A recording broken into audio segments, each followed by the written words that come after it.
আমি ইউপিপিএল চৰকাৰ যোৱাৰ পিছতে যি বেয়া কালচাৰটো আমি বন্ধ কৰিব পাৰিছিলোঁ 2020 চনত ইলিগেল জুৱা এই জুৱাৰ যে কালচাৰটো আকৌ লৈ আহিছে এতিয়া বিপিএল মই কোকৰাঝাৰ টাউনত দেখিলোঁ আমাৰ ইউপিপিএল অফিচৰ সন্মুখতে থানা আছে থানাৰ ওচৰতে জুৱা চলি আছে থানাৰ সন্মুখত উপয়ন মানে জুৱা ইলিগেল জুৱা চলি আছে মন্দিৰ প্ৰাংগণত জুৱা চলি আছে 2 দিনৰ পূজাটো 20 দিন 25 দিনলৈকে মেলা পাতিছে তো যে কালচাৰটো আমি বন্ধ কৰিবলৈ সক্ষম হৈছিলোঁ পিছত এইটো কাউন্সিল ইলেকশ্যনটো হাৰিছোঁ আমি আমাৰ কি ভুল হৈ গ'ল অলপ ইন্ট্ৰস্পেকশ্যন কৰিব লাগে আৰু এইবিলাক ইন্ট্ৰস্পেকশ্যন কৰি নাথাকি ফিউচাৰটো আমি চাব লাগে যে আমি একদম ষ্ট্ৰংভাৱে এমএলএ ইলেকশ্যনত কামবেক কৰিব লাগে যিমান সমষ্টি আছে সব সমষ্টিত কেণ্ডিডেট দি পেলাই আমি মেক্সিমাম সিট আমি দেখিব লাগে অসম চৰকাৰ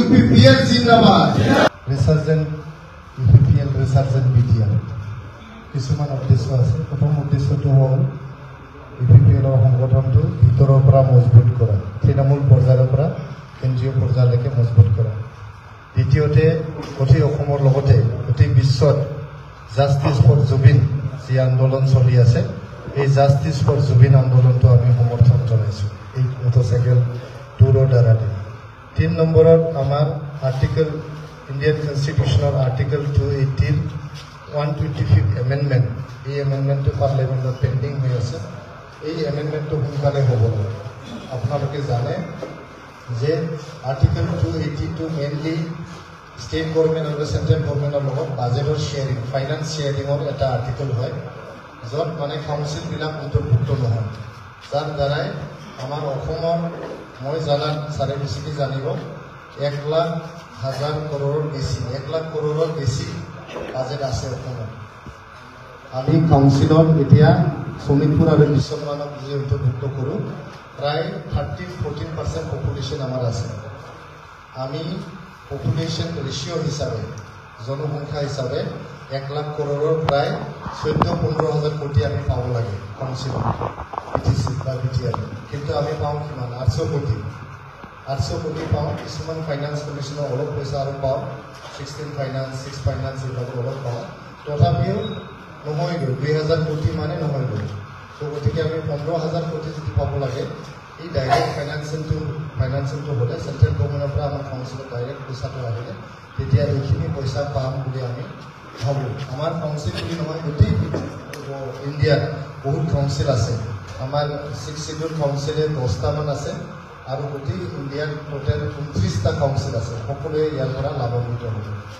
তৃতীয়ত আমাৰ যে 40টাৰ পৰা 60টালৈকে সমষ্টি বঢ়োৱাৰ এটা প্ৰপ'জাল আছে ৰাজ্য চৰকাৰৰ লগত আপোনালোকে জানে আমাৰ BTRত 40টাই সমষ্টি আছে 30টা ৰিজাৰ্ভ সমষ্টি আছে 10টা অপেন আছে 5টা আৰু 5টা জেনেৰেল চিট আছে 26টা জনগোষ্ঠী আমাৰ ইয়াতে আছে কিন্তু এই 40টা মাত্ৰ সমষ্টিত য'ত 30টাই ৰিজাৰ্ভ আছে সকলো জাতি জনগোষ্ঠী তাতে ৰিপ্ৰেজেণ্টেশ্যন নাপায় এইকাৰণে 40টাৰ পৰা যদি 60টা চিটটো বঢ়াই দিয়ে তেতিয়া সকলো জাতি জনগোষ্ঠীয়ে ৰাজনৈতিক অধিকাৰ সুনিশ্চিত কৰাৰ এটা সুবিধা পাব এইকাৰণে আমি যে পেণ্ডিং প্ৰপ'জাল আছে ডিলিমিটেশ্যনৰ 40টাৰ পৰা 60লৈকে কৰাৰ এইটো সোনকালে কৰিব লাগে বুলি আমি ৰাজ্য চৰকাৰৰ ওচৰত দাবী জনাইছোঁ এইটো মটৰচাইকেল টুৰৰ দ্বাৰা 4 নম্বৰত আমি UPPL চৰকাৰ যোৱাৰ পিছতে যি বেয়া কালচাৰটো আমি বন্ধ কৰিব পাৰিছিলোঁ 2020 চনত ইলিগেল জুৱা এই জুৱাৰ যে কালচাৰটো আকৌ লৈ আহিছে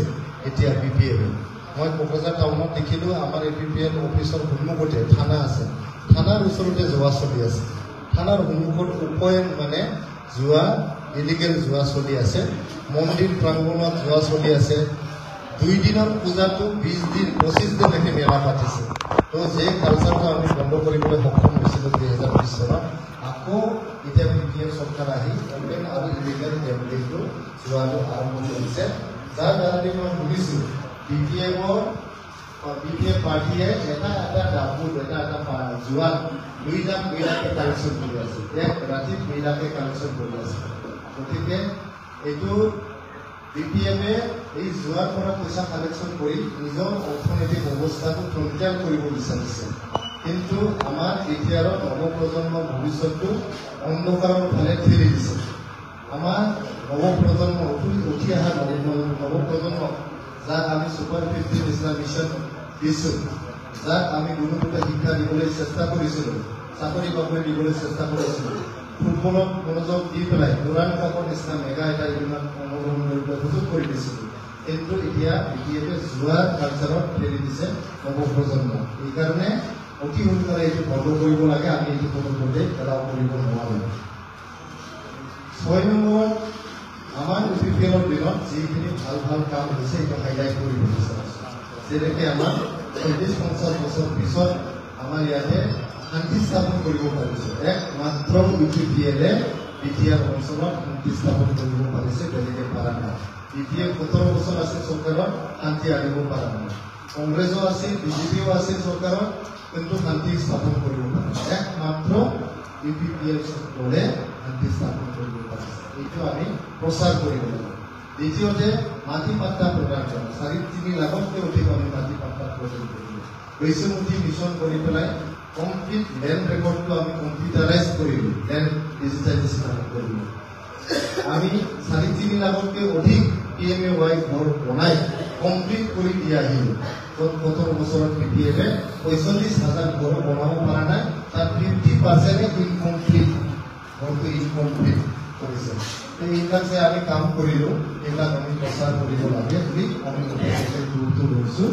আৰু চাওক কি কৈ আছে বিটিএফৰ মুৰব্বী সাধাৰণ মহিলাৰীয়ে, আমাৰ UPPL কৰ্মীবিলাক বোলে এটা এটা কৰ্মীয়ে এজন কৰ্মীয়ে 3-4টা বোলে ঘৰ লৈছে। তেখেতে নাজানে যে এটা ঘৰত একবাৰ জিঅ'টেক হৈ গ'লে দ্বিতীয়বাৰ তাতে জিঅ'টেক নহয়। জিঅ'টেক মানে কি? জিঅ'গ্ৰাফিকেল যে লোকেশ্যন আছে এইটো টেক কৰি দিয়ে, চিষ্টেম আছে, চাৰ্ভাৰ আছে, সেইটো নহয়, এইটো কানেক্টেড আছে। একবাৰ যদি টেক হৈ যায় দ্বিতীয়বাৰ এইটো নহয়। গতিকে এইবিলাক কথা প্ৰচাৰ কৰিবলৈ সজাগতা আনিবলৈ আমি মটৰচাইকেল গুৰুত্ব লৈছে। আমাক গালি দিয়া আছে কি আমি বোলে ৰাছিয়াত জন্ম লোৱা পাৰ্টি। UPPLক এনেকৈ কৈ আছে, UPPL বোলে ৰাছিয়াত জন্ম লোৱা পাৰ্টি। কিন্তু বিটিআৰ ইলেকশ্যনৰ আগত BPFৰ মুৰব্বী সাধাৰণ মহিলাৰীয়ে কি কৰিছে, টুপিত উঠি লৈছে নেক বড়োলেণ্ড গ্ৰেট এগেইন। আৰু এই নেক বড়োলেণ্ড গ্ৰেট এগেইনটো কপি কৰিছে ক'ৰ পৰা? নেক আমেৰিকা গ্ৰেট এগেইন। এইটো ডোনাল্ড ট্ৰাম্পৰ শ্লোগান হয়, আপোনালোকে চাই ল'ব গুগলত। নেক আমেৰিকা গ্ৰেট এগেইন শ্লোগানৰ কপি কৰি নেক বড়োলেণ্ড গ্ৰেট এগেইন টুপি পিন্ধিছে বিটিএফৰ কৰ্মীবিলাকে, স্বয়ং সাধাৰণ মহিলাৰীয়ে এইটো পিন্ধিছে। গতিকে মই কৈছোঁ যে তেনেহ'লে বিটিএফে আমেৰিকাত জন্ম লোৱা পাৰ্টি। এইকাৰণে তেখেতসকলে আমেৰিকাৰ শ্লোগানটো কপি কৰিছে, মেক আমেৰিকা গ্ৰেট এগেইন। গতিকে আমি ক'ব পাৰোঁ বহুত। এতিয়া কথাটো হ'ল তেখেতে চৰকাৰত বহিছে, 5টা গেৰেণ্টি দিছে, গেৰেণ্টিটো ফুলফিল কৰক।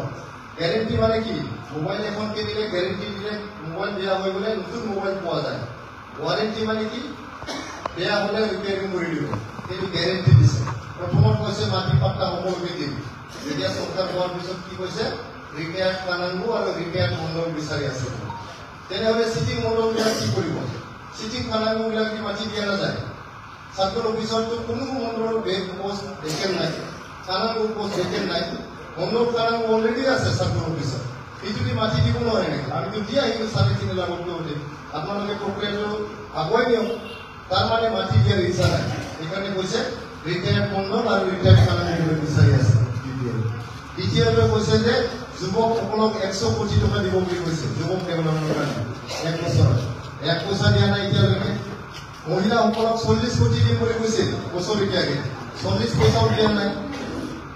আমাৰ EWS economically weaker section, OBC, MOBC, minority, scheduled caste, তেখেতসকলক 50 কোটি দিম বুলি কৈছিল, 50 পইচাও দিয়া নাই। বিকলাংগ আৰু চিনিয়ৰ চিটিজেনক 10 কোটি দিম বুলি কৈছিল। গেৰেণ্টি 5টা গেৰেণ্টি, 5টাটো মই কৰিলোঁ, একটা গেৰেণ্টি ফুলফিল কৰা নাই। ফুলফিল নকৰিলে আপোনালোকে বহি থাকক। যিমান মজবুত চৰকাৰ সিমানেই মজবুত অপজিশ্যন। এইবাৰ আমি নিদিওঁ, যিমান মজবুত চৰকাৰ সিমানেই মজবুত আমি অপজিশ্যন। গতিকে এইবাৰ নৱেম্বৰ মাহৰ ভিতৰত যদি ফুলফিল নকৰে এটাও গেৰেণ্টি, তেনেহ'লে ডিচেম্বৰ মাহৰ প্ৰথম সপ্তাহত আমি ছেক্ৰেটাৰিয়েটত ধৰ্ণাত বহিম। UPPL পাৰ্টীয়ে ধৰ্ণাত বহিম, আমি এনে অকলে যাব নিদিওঁ। তোমাৰ বেছি কথা নকওঁ, বহুত দূৰ যাব লাগে। আপোনালোকে কোনো মন ভাঙিব নালাগে। আমি 2020 চনৰ পৰা 2025 চনলৈকে এটাও ইলেকশ্যন হাৰা নাই। জিকি আহি আছো। এমপি জিকিলো, ৰাজ্যসভা জিকিলো, এমএলএ জিকিলো, বাই ইলেকশ্যন জিকিলো, সব জিকিলো আমি। এতিয়া 25ত এইটো কাউন্সিল ইলেকশ্যনটো হাৰিছো আমি। আমাৰ কি ভুল হৈ গ'ল অলপ ইন্ট্ৰস্পেকশ্যন কৰিব লাগে আৰু এইবিলাক ইন্ট্ৰস্পেকশ্যন কৰি নাথাকি ফিউচাৰটো আমি চাব লাগে যে আমি একদম ষ্ট্ৰংভাৱে এমএলএ ইলেকশ্যনত কামবেক কৰিব লাগে। যিমান সমষ্টি আছে সব সমষ্টিত কেণ্ডিডেট দি পেলাই আমি মেক্সিমাম চিট আমি জিকিব লাগে।